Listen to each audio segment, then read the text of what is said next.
Hello आमर जोटा group रे पठाई ओडिशा पुलिस कॉन्स्टेबल रिक्रुटमेंट तो यार वेबसाइटा एवं खोलनी ऑलरेडी तो खाली आम यार डिटेल्स देखी नवा यार क्वालिफिकेशन हूँ 10+2 आड़िया राइट एंड स्पीक फ्लुएंटली कहीपे हाई स्कूल सर्टिफिकेट एग्जाम और equivalent test approved by Odisha government एटा रही Odia subject high school pass certificate रे थिबा निहाती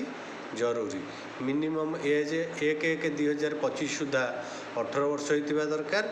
आउ मैक्सिमम होची 26 वर्ष होइतिबा दरकार आउ एससीबीसी एससी एसटी और वुमेन मानक पई 5 वर्ष एज रिलैक्सेशन अच्छी ता माने एससी एसटी आमर एससीबीसी किंबा वुमेन हेले तांको 31 पर्यंत अलाउ करा जाय परिबो तो आउ किसी से अच्छी आमर ऑफलाइन अच्छी जोटा एग्जाम हम बोली कि जोटा कहुई 100 मार्क रो एग्जाम हम तो तापर आमर फिजिकल स्टैंडर्ड जदि आम देखा तो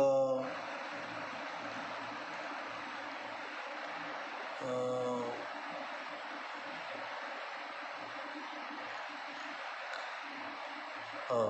कैटेगोरी रे मेल जनरल एससीबीसी मान 168 सेंटीमीटर अच्छी हाइट आ चेस्ट हूँ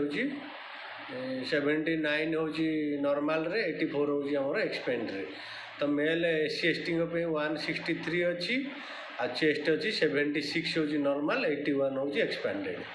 तो फीमेल मानक अच्छी 158 सेंटीमीटर हाइट अच्छी आउ चेस्ट किसी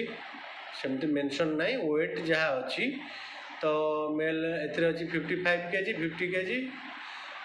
47 आउ 45 kg अच्छी एटा पीडीएफ रे डिटेल्स रही आमर वेबसाइट एथरे जोड़ा देइछि एबे तो वेबसाइट देले सेटा तमर जोटा आमर odishapolice.gov.in साइट रे जाई अप्लाई करा जिवो अप्लाई रो लिंक एपर्यंत आमर आसीनी जोटा देखुं ये देखु एटा ऑफिशियल नोटिफिकेशन रिलीज नवेम्बर रु डिसेम्बर 2025 भितर हम एप्लिकेशन स्टार्ट डेट भी अनाउंस हम आउ रिटन एग्जाम जदि आम धरिबा अर्ली 2026 कि यार करा जिवो माने एग्जाम डेट एटा आसो बोलिक जहाँ अनुमान कराची अच्छी आउ जहाँ डिटेल्स पीडीएफ रे अच्छी जदि किसी डाउट अच्छी ताहले कमेंट जनइबे जदि किसी डाउट अच्छी।